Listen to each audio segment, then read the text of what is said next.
ನಮಸ್ತೆ friends, welcome to my cooking channel. ಇವತ್ತಿನ video special ಏನಪ್ಪ ಅಂದರೆ ಡಾಬಾ ಸ್ಟೈಲಲ್ಲಿ ಬೆಂಡೆಕಾಯಿ ಫ್ರೈ ಮಾಡೋದು ಹೇಗೆ ಅಂತ ನೋಡ್ಕೊಂಡು ಬರೋಣ ಬನ್ನಿ.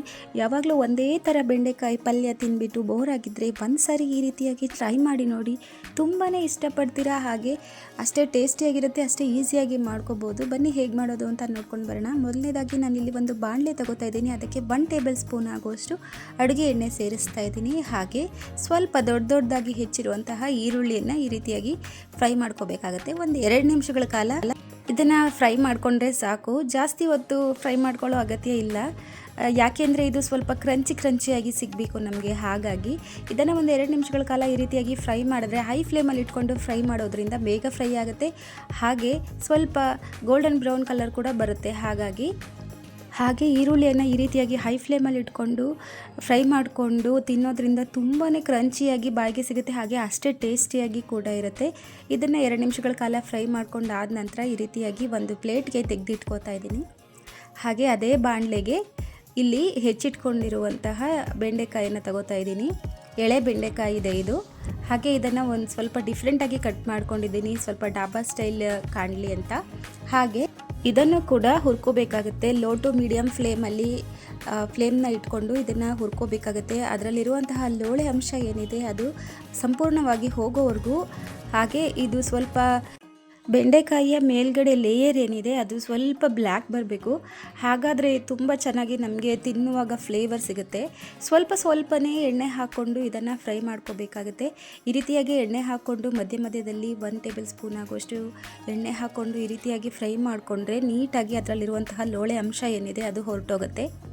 ಈ ರೀತಿಯಾಗಿ ಲೋ ಟು ಮೀಡಿಯಮ್ ಫ್ಲೇಮಲ್ಲಿ ಇಟ್ಕೊಂಡು ಹುರ್ಕೋಬೇಕಾಗುತ್ತೆ. ಹೈ ಫ್ಲೇಮಲ್ಲಿ ಇಟ್ಕೊಂಡ್ರೆ ಅದರಲ್ಲಿರುವಂಥ ಲೋಳೆ ಅಂಶ ಹೋಗೋದಿಲ್ಲ, ಹಾಗೆ ನೀಟಾಗಿ ಬೆಂದಿರೋದು ಕೂಡ ಇಲ್ಲ.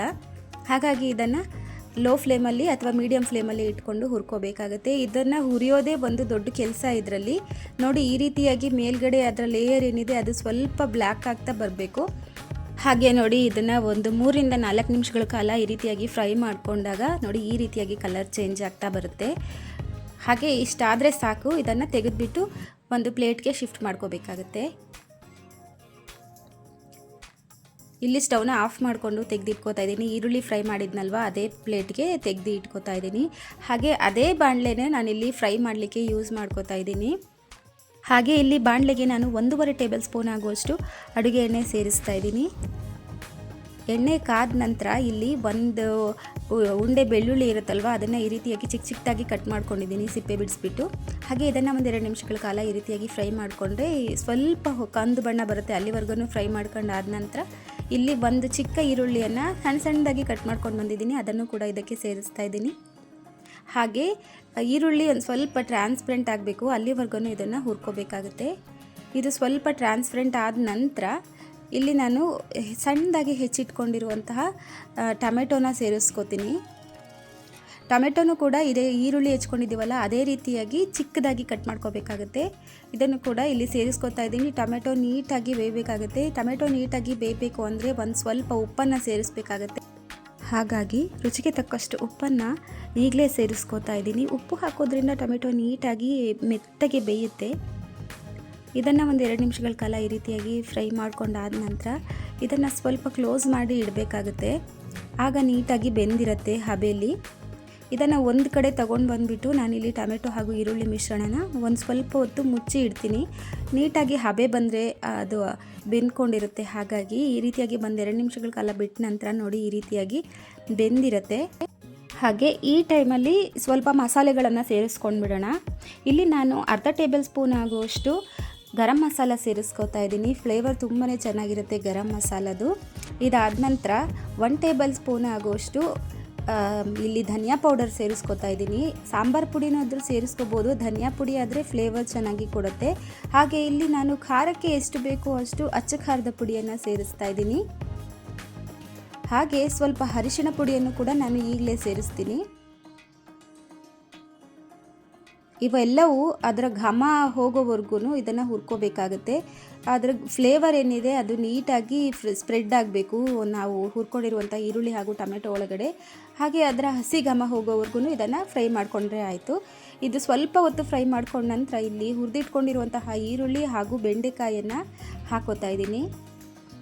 ಈ ಟೈಮಲ್ಲಿ ಸ್ವಲ್ಪ ಹೈ ಫ್ಲೇಮಲ್ಲಿ ಇಟ್ಕೊಂಡು ಇದನ್ನು ಮಿಕ್ಸ್ ಮಾಡ್ಕೋಬೇಕಾಗುತ್ತೆ.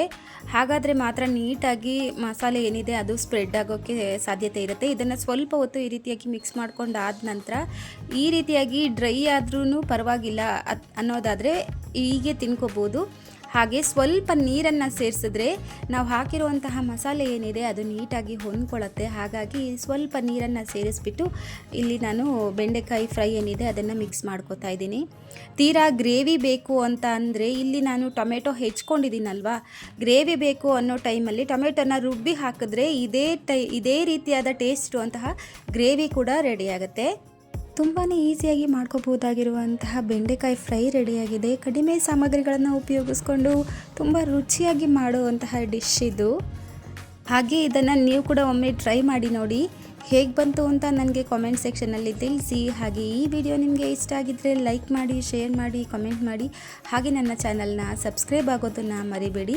ಮುಂದಿನ ವಿಡಿಯೋದಲ್ಲಿ ಸಿಗೋಣ. Thank you.